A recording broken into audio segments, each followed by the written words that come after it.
Okay, number 4, same thing. We want to solve with the square root method or completing the square. So they told us to use complete the square here. When we're doing completing the square, we actually don't want standard form like this. This is a good form for factoring or for quadratic formula, but for completing the square, we want this 18 on the other side. X squared minus 12x equals, if I subtract 18, that puts a negative 18 over here. Okay, now we're going to try to make a perfect square out of the left side. So x squared minus 12x plus some number to complete the square equals negative 18, and then I also have to add that number there. Okay, now completing the square. So I have a square. I know that this box is x squared. These are my x boxes. I know that these together make up negative 12x. Okay?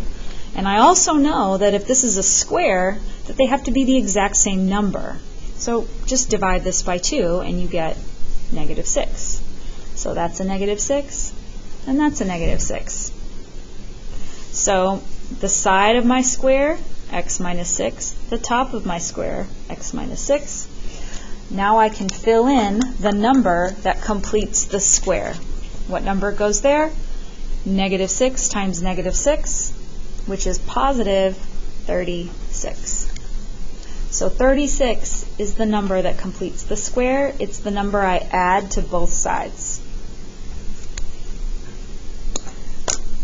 Okay, now I'm going to rewrite this left side as the side squared, which is the side of my square is x minus 6. And then negative 18 plus 36, that's just positive 18. Okay.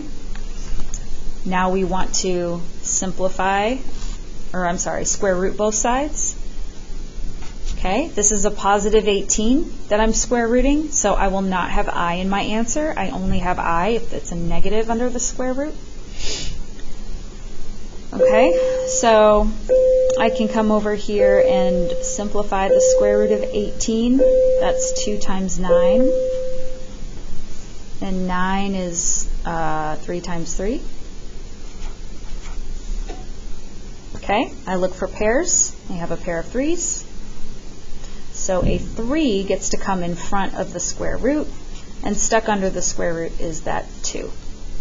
So x minus 6 equals 3 square root 2. Whoops, forgot my plus or minus. Can't do that. And then I'll add 6 to both sides.